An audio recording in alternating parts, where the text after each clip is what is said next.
चोक अब भलानखेलतिर आउँदैछन्। यो बाटो चाहिँ त्यही भएको कारणले गर्दाखेरि चपाचोकतिर गयो। पुरानो ठिमी भक्तपुर चपाचोक यसले हेर्नुहोस् यो भित्रतिर पुरा यो न्युवारको बस्ती हो। न्युवारको बस्तीमा कि बाटो पनि बन्द छ है क्या हो? ए छाउनु त छैन, सानो सानो बाटो बन्द छ जस्तो छ यतातिर।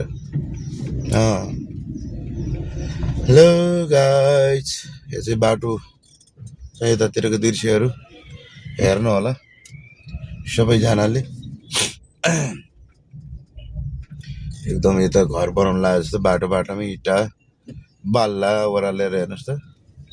तपाईँको यता बाटोको मतलब छैन, त्यो भएको कारणले गर्दाखेरि यस्तो छ।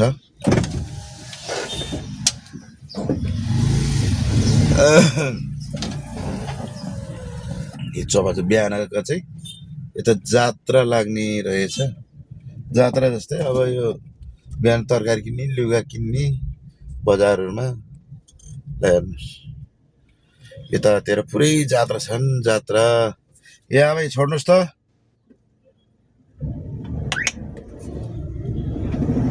बाटो छोड्नै मान्दैन हेर्नु त, अचम्मको छ। हेर्नुहोस् यो चाहिँ यो चपाचोक भलानखेल भन्छ है, यसले चपाचोक भलानखेलतिर भन्छ। हेर्नुहोस् यो यताको दृश्य हेर्नु होला, चपाचोक भलानखेल भन्छन्। यो जुत्ता बेच्ने मोजा बेच्ने आमामामा भिड हेर। शनिबार हो नि त आज, शनिबार गाइज कस्तो लाग्यो हेर्नु होला। यो चाहिँ चपाचोक भलानखेल पुरानो ठिमी बाहा बजारबाट भित्र चाहिँ यता नयाँ ठिमी जानेपट्टितिर हो। एकदम यार भिड छ नि त।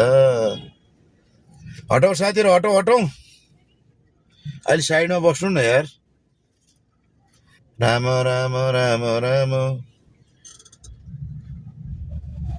ल ल ल ल ल ल ल ल। हटो बाबा हटो। मुझसे जानता नहीं ए साग किनेरको भिडा भिडेलाई हेर्नुहोस् त।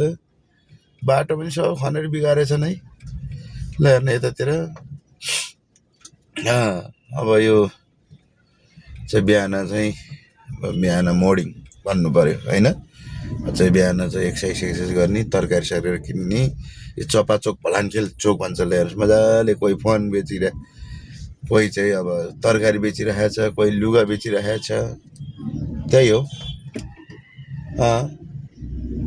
लुगा बेचिरहेको छ होइन। सबै यस्तै छ गाइस।